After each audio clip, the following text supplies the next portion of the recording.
আমি তো ইনশাল্লাহ 100% আশাবাদী দল আমাকে মনোনয়ন দেবে। বিকজ আমরা নির্যাতিত, ত্যাগী, পরীক্ষিত দলের জন্য কাজ করেছি এবং দলের স্বার্থে সবসময় চলেছি।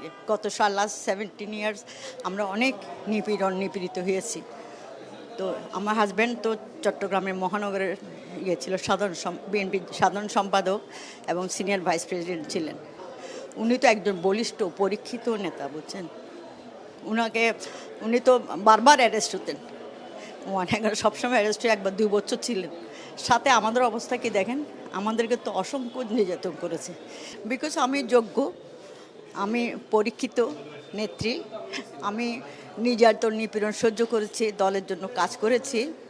তো আমি এই জন্য আশা করি আমাকে দেবে। আমার ফ্যামিলি, আমার হাজব্যান্ড সাধারণ সম্পাদক ছিলেন মহানগর বিএনপি চট্টগ্রামের এবং সিনিয়র ভাইস প্রেসিডেন্ট। উনি একজন পরীক্ষিত নেতা, উনি অনেক জুলুম সহ্য করেছে, জেল খেটেছে। সাথে সাথে আমরা পরিবাররা, আমরাও সাফারার। আমরা ওনার জন্য আমার ছেলে মেয়েদেরকে লেখাপড়া করতে পারি নাই, আমরা অনেক কষ্ট করেছি। আমি একজন চিকিৎসক, আমাকে চিকিৎসা মেডিকেল কলেজে যেতে পারি না চাকরি করার জন্য।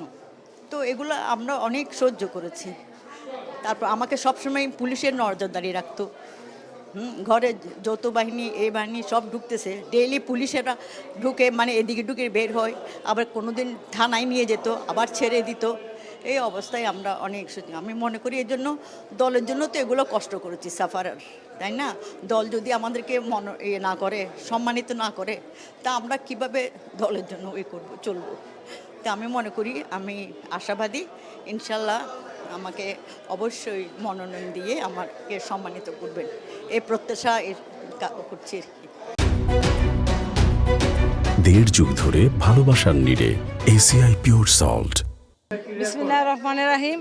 আমি Mamata Chowdhury, Tutu ex councillor, Dhaka city corporation 3 বারের। আমি 1989 সন থেকে পলিটিক্স করি। তো আমি এত বছর পলিটিক্স করতেছি, প্রায় 35 বছর।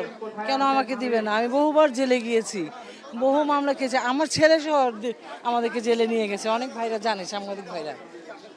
তো আমি তো মনে করি ত্যাগীদেরকে যদি মূল্যায়ন করা হয়, সেখানে তো আমাকে মূল্যায়ন করা হবে। আমি ওয়ারিতে, আমার নিজস্ব ওইখানে ওয়ারিতে আমার জন্ম, বর্ন অ্যান্ড ভোট আপ আমার ওয়ারিতে।